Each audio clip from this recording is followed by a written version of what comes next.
I'm Megumi Lim. I am a video journalist and I just moved to Kyiv about 5 months ago in September of last year. So I watched 20 Days in Mariupol, I think a few weeks after moving to Kyiv in the cinemas here. It's a very powerful documentary that really shocked me. It was really scary to watch. I was following the news of what was unfolding in Mariupol thanks to the reporting of the AP journalists who were there in real time. And a scene that stuck with me was actually, there are a few, of course, and many, but one of them is when a Russian tank with the Z sign finally got close to the hospital where everyone was hiding, including the journalists. And that scene where the turret of the tank is moving and briefly aims at the hospital. And in that moment you think maybe this could be the end. But then it moves on and ends up firing at a building nearby.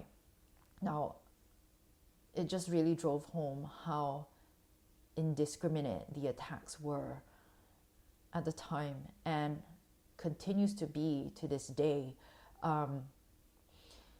Russian forces continue to attack schools, hospitals, homes. And although Russia continues to claim that they're only targeting Ukrainian military targets and military assets, but every day attacks are being carried out still to this day against people's homes, schools, shopping centers, cafes, restaurants have been hit, train stations have been hit. So this scene really stuck with me, and just how senseless and indiscriminate this war, this attack, this invasion that has been going on over the past 2 years. So the second question is any backstories behind the scenes I can share from during the early days of the invasion. I wasn't here during the early days of the invasion. I was in Beijing. You know, people have just explained how difficult it was to make decisions. Do they flee their country completely, not knowing when they can come back? Or do they just flee to the west, which many people did, the western part of Ukraine, which was relatively safer than other parts of Ukraine? And a woman I spoke to said her husband, her family fled to the west, but then her husband wanted to go back to Kyiv to sort out some stuff, and then ended up secretly joining the armed forces without telling her, because he felt it was his mission, his calling to defend his country. And it's not mandatory. It wasn't mandatory at the time, but he volunteered, and it was just such a difficult time for her, really shocking, and just so many families have been torn apart as a result of this war. So the next question is, how do I keep safe here? There's a lot that I can explain, but I'll just try to touch on the main points, which is that central Kyiv is relatively safe. There are, thankfully, air defense systems that have been sent by Ukraine's Western partners that have kept different parts of Ukraine safe. Unfortunately, it doesn't protect the whole of Ukraine, but I live literally in the heart of Kyiv, where there are a lot of government buildings and ministries, and the president's office is actually like a 5-minute walk away from my apartment. And this neighborhood where I am is very well protected. So I'm very lucky to be able to live in this part of Kyiv. And the day-to-day feels normal. Of course, there are air raid sirens almost every day that interrupt your daily life. And when that happens, most shops close, many of them close. But some do stay open. So if you're out shopping and an air raid siren blares out, you have to leave the shop if they decide to close, and your plan is interrupted. Most of the time, people do ignore air raid sirens here in central Kyiv. We do get very detailed in very insightful updates on Telegram channels, which is one of the main sources of information for people here, where we get updates of where the missiles or the drones are flying to, or why the air raid siren has sounded.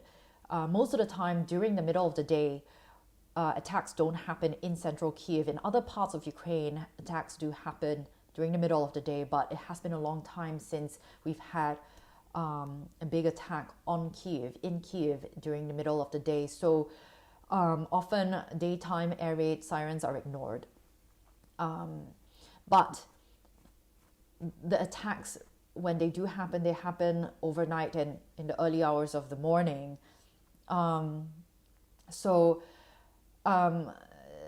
What happens then, right? Air raid sirens would blare out in the middle of the night. It could be 3 a.m. or 4 a.m. or 5 a.m. and you're woken up. And if Kyiv is under attack, you would, shortly after the air raid siren blares out, you would hear loud explosions outside as the air defense systems begin to work. And I've heard this many times already outside. And I've also seen smoke streaks outside, like in the distance from my balcony. I can see smoke streaks of where the air defense missile had flown and shot down and intercepted a drone or a missile. I've also seen big flashlights sort of flashing in the sky. These are mobile air defense units working in different parts of the Kyiv region to look for drones, which fly a lot slower than the missiles. And these flashlights are used to look for drones in the sky. And these mobile air defense units would shoot them down. And I've seen that happen from my balcony. In the distance, you can see sparks flying where drones have been shot down after those flashlights. It looks like a light show, actually. Many people do go to metro stations, which work as a bomb shelter. I do have a bomb shelter in my building. There is a bomb shelter in the basement. So one of the reasons why I chose this apartment. And there is this thing called the two-wall rule. For many people who don't have time to run to a nearby metro station in the middle of the night, and for people like me where the threat is lower, you still want to take precautions. You want to put two walls between you and the window, because even if there's no direct hit, if something happens nearby, the blast wave can be strong enough to shatter windows. And this is often how people get injured from glass shards hitting them. And so by putting two walls between you and the window, you are less exposed. And so whenever we start hearing explosions outside, my husband and I and our dog, we would go to the corridor near our entrance area and lay out a mat, put out some blankets and cushions, and check the Telegram channels and wait until things have calmed down, and then we would have to begin our work. Because if there is a location where there was rocket debris fall and there are damages, or if there was a hit, we would often go and begin our work of reporting what happened, go and get videos and photos from the damaged site.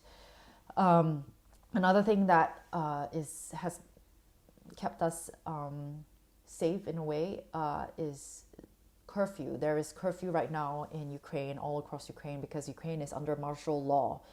So depending on where you are, which region, the curfew time differs. But in in Kyiv, curfew is midnight here, and you have to be home before midnight.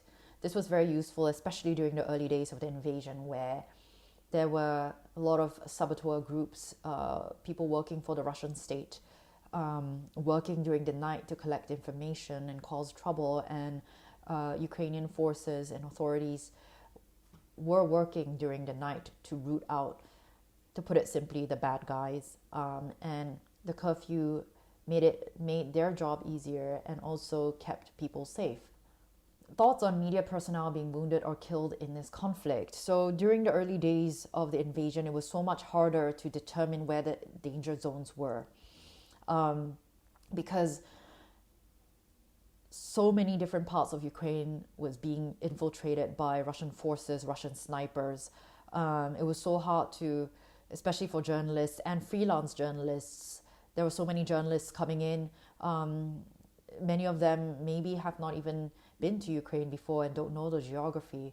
And that was just such a risky time, where there's been, we've seen reports of journalists coming under fire of Russian snipers because they had accidentally entered a very dangerous area where there weren't Russian snipers. Now the front lines are clearer. Now things are more organized.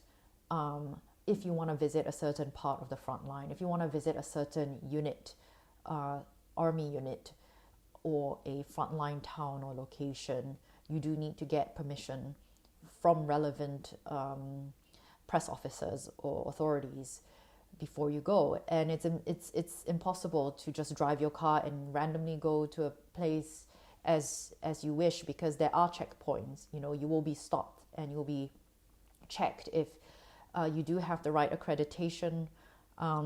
Journalists here, myself included, we have accreditation from the Armed Forces of Ukraine to work here and access certain places, but we still need to get prior permission each time.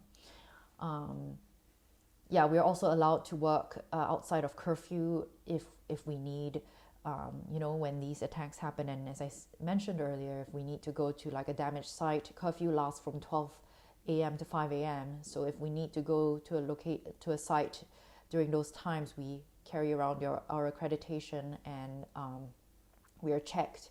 There's been times where we have accidentally lost track of time and we're walking home maybe 10 minutes past midnight, and we've had soldiers approach us and ask for our documents.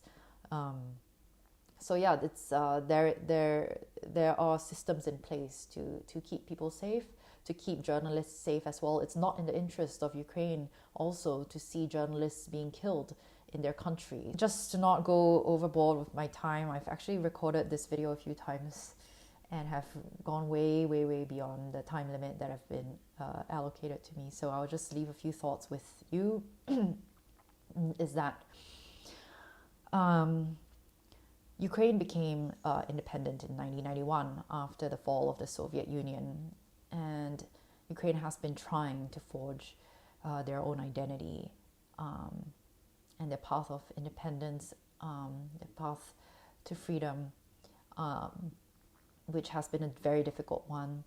Unfortunately, Russia has been trying to undermine this effort from the beginning,